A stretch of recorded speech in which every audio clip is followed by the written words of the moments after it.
अस्सलाम वालेकुम। पूरी दुनिया में बीमारियों की शरह वक़्त के साथ कम होने के बजाय बढ़ती क्यों जा रही है, और इंसानी उम्र इतने जदीद टेक्नोलॉजी, इतने बेहतरीन इलाज मुआलजे की सहूलत होते हुए भी बढ़ने के बजाय कम क्यों हो रही है? ये ऐसे सवालात हैं जो कि न सिर्फ़ पाकिस्तानियों बल्कि जितने भी दुनिया में इंसान मौजूद हैं उनके ज़िंदगी में एक ऐसा मौका ज़रूर आता है कि उनके जहनों में ये सवाल ज़रूर आता है। वो इस सिस्टम ऑफ मेडिसिन से जितना भी दुनिया में राइज है उससे नाला किसी न किसी वक़्त पे ज़रूर होता है। आज हम इन सवालात के जवाबात न सिर्फ जानेंगे बल्कि मैं आपको ये बताऊँगा कि जो सेहत है, जो आलमी इदारा सेहत है, उसने सेहत को डिफ़ाइन कैसे किया। उसने सेहत को ये कहा कि सेहत एक ऐसी कैफ़ियत है जिसमें कि एक इंसान जिस्मानी तौर पे, नफ्सियाती तौर पे, रूहानी तौर पे और सोशली मुआशरती तौर पे, ठीक है, उसका मेल जोल इस किस्म का हो कि वो एक मुतवाज़िन ज़िंदगी गुजार रहा है, तवाज़ुन वाली ज़िंदगी गुजार रहा है, तो उसको हम सेहतमंद कहते हैं। अब हमारे माशरे में सेहतमंद कौन है? आप किसी गली की नुक्कड़ पे खड़े हो जाएं, किसी सड़क के किनारे खड़े हो जाएं, आपको कई लोग नज़र आएंगे जो चलते फिरते हुए अपने साथ बातें कर रहे हैं। कई सारे ऐसे लोग होंगे जो कि नज़र आएगा फ्रस्ट्रेशन का शिकार है, जिनके चेहरे पर रौनक नहीं है, ठीक है, यानी ये ज़हनी तकालीफ हैं। कई सारे ऐसे लोग नज़र आएंगे जो कि लोगों की किडनैपिंग कर रहे हैं, चोरी चकारी कर रहे हैं, आदतन मजबूर हैं, ठीक है, खसलत ऐसी है उनकी, ठीक है। अच्छा, फिर ये रूहानी बीमारियों में आपको मुब्तला नज़र आते हैं, झूठ बोलते हुए नज़र आते हैं, ग़ीबत करते हुए नज़र आते हैं बिला वजह, ठीक है, दूसरों की ज़िंदगियों में रोड़े अटकाते हुए आपको नज़र आते हैं, परेशानियों की वजह बनते हुए नज़र आते हैं। ये क्या है? रूहानी सेहत है। कुर्बान जाएँ नबी करीम सल्लल्लाहु अलैहि वसल्लम पे हम सब के। नबी करीम सल्लल्लाहु अलैहि वसल्लम ने फरमाया कि हदीस शरीफ का मफ़हूम है कि हुस्न अखलाक वाला शख्स जहन्नुम में नहीं जाएगा। यानी नबी करीम सल्लल्लाहु अलैहि वसल्लम हमारी रूहानी तरबियत, जो कि नमाज, रोज़ा, मतलब कुरान हो गया, ज़कात हो गया, हज हो गया, ठीक है, जितने अरकान इस्लाम इनसे हमें मिल रही है जिहाद से, लेकिन साथ साथ यहाँ पे अखलाकी तौर पे हमें कितना कहा गया है जिसकी वजह से हम लोगों को नफ्सियाती अमराज से बचा सकते हैं और ख़ुद भी बढ़ सकते हैं। अच्छा, इसके बाद आप ये देखें कि जो हमारा एक कल्चर था, एक जो सोशल कल्चर था, कोविड के बाद वो बहुत मुतासिर हुआ कि आप हुजरा सिस्टम था, ठीक है, एक जिरगा सिस्टम आप कह लें, ठीक है, जहाँ पे लोग अपने मसाइल डिस्कस करते थे। मस्जिद को ख़ासकर इस हवाले से कहा गया कि ये सोशल गैदरिंग एक जगह है, ठीक है, जहाँ पे कि मुसलमान इकट्ठे होते हैं, एक दूसरे के मसाइल, मुआशरती मसाइल पर डिस्कशन होनी चाहिए। वो वहाँ से हम लोग महरूम हो गए हैं, ठीक है।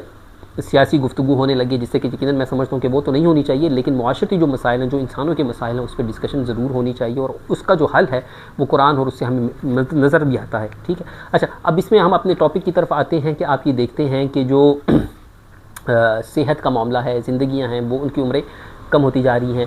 कम्युनिकेबल डिजीज़ हैं या नॉन कम्युनिकेबल डिजीज़ हैं, कैंसर, शुगर, ब्लड प्रेशर, दमा हो गया, ये नॉन कम्युनिकेबल डिजीज़ हैं, इसमें वायरस बैक्टीरिया इन्वॉल्व नहीं होते।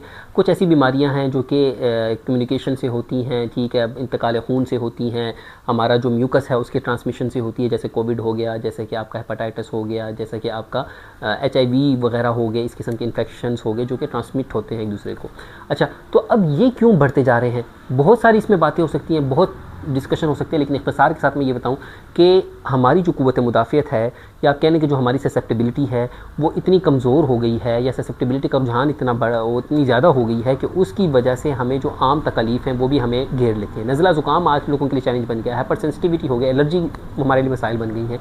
हमारी जो ग़िज़ा आप देख लें, ठीक है, क्या उसमें धड़ाधड़ केमिकल यूज़ नहीं हो रहे? क्या ऐसी चीज़ें नहीं इस्तेमाल हो रही जो कि न सिर्फ इंसान बल्कि हमारे इर्द गिर्द चरिंद परिंद, हमारा लाइफ स्टॉक्स हो गया, ठीक है, जिनसे हम दूध ले रहे हैं, अंडे ले रहे हैं, ठीक है, उनकी सेहतें भी मुतासिर हो गई हैं, उनकी उम्रें भी कम हो गई हैं, उनमें वो ग़िज़ाइयत नहीं रही, उनमें वो जान नहीं रही, ठीक है। अच्छा, इसके अलावा आप ये देखते हैं कि जो समंदरी मखलूक है उनकी ज़िंदगी में हम मुतासिर करने में अपना इंसान एक नेगेटिव किरदार ज़रूर अदा कर रहा है। बढ़ाने के लिए, फसल को बढ़ाने के लिए, क्रॉप्स को बढ़ाने के लिए जो केमिकल यूज़ किए जा रहे हैं उसके साइड इफ़ेक्ट सारी बात है कि हम ग़िज़ा की शक्ल में हमें भुगतने पड़े। हम ये कहते हैं कि ठीक है आप बढ़ाएं, ज़रूर बढ़ाएं, लेकिन देखिए ऐसे तरीके अपनाएं जिससे कि इंसानी सेहत बेहतर हो, ठीक है, जिससे कि पूरी ओवरऑल जितनी भी मखलूक़ात हैं अल्लाह ताला की, उनकी सेहत आप मुतासिर ना करें, उनकी सेहत को बेहतर करें, ठीक है। बहुत सारे से, लेकिन उस पर अलमिया ये है कि उस पर काम नहीं हो रहा, और आज इंसान जो है नेगेटिव माइंड के साथ सोच रहा है और बस अपनी एक जो मटीरियलिस्टिक थाट है उस पर ही सिर्फ वो काम कर रहा है, जबकि मटीरियलिज्म से निकल के आप जब स्पिरिचुअलिटी और नफ्सियात के लेवल पे सोचेंगे तो आपको पता चलेगा। एक अलमिया ये भी है कि हमारे यहाँ जो बंदा जिस्मानी बीमार है, जिसके गुर्दे ख़राब हो गए, जिसके हो गए, अच्छा उसे बीमार समझा जाता है। उससे पहले जो कैस्केड चेन ऑफ रिएक्शन चला है, जब तक वो स्टेज तक पहुंचा उसको कोई देखता ही नहीं है, उसकी तरफ तवज्जो ही नहीं दी जाती। ठीक है, उम्र बीत जाती है इसमें, इन बीमारियों को बनने में। तो फिर जब हमारे पास मरीज़ आता है, कई डॉक्टरों को होकर आता है और कहते हैं डॉक्टर साहब बस ये हो जाए, तो वहाँ पर भी हम बताएं कि हमारे पास कैंसर के मरीज़ आते हैं, हम उसके इलाज का दावा नहीं करते, लेकिन हम ये कहते हैं कि अगर जल्दी हमारे पास आ जाए तो यकीनन उसकी शिफा बहुत बेहतर हो सकती है।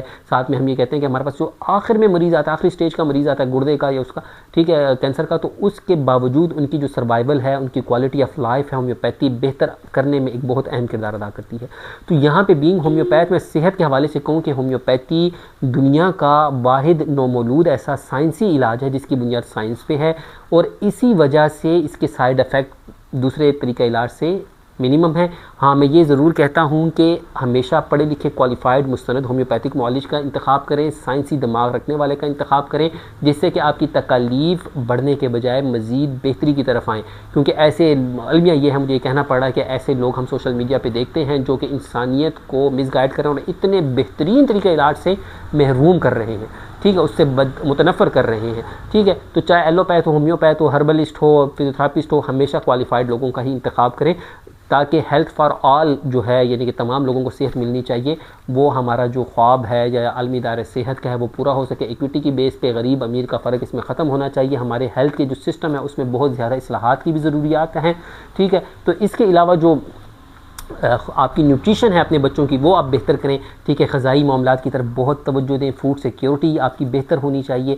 अगर ये कुदरती जो ऑर्गेनिक फ़ूड है वो आप दें तो आप नज़र आएगा कि आपकी उम्रें भी बेहतर होंगी, सेहत भी बेहतर होगी, और चाहे नॉन कम्युनिकेबल डिजीज़ हैं उनसे आप बहुत बेहतरी से आप काबू पा सकते हैं। और कम्युनिकेबल जो डिजीज़ हैं, आज हमारा जो सैलून है वो ज़्यादा हाइजीनिक है, लेकिन उसके बावजूद वहाँ से आप कहते हैं कि हमें हेपेटाइटिस और ये चीज़ें हो रही हैं।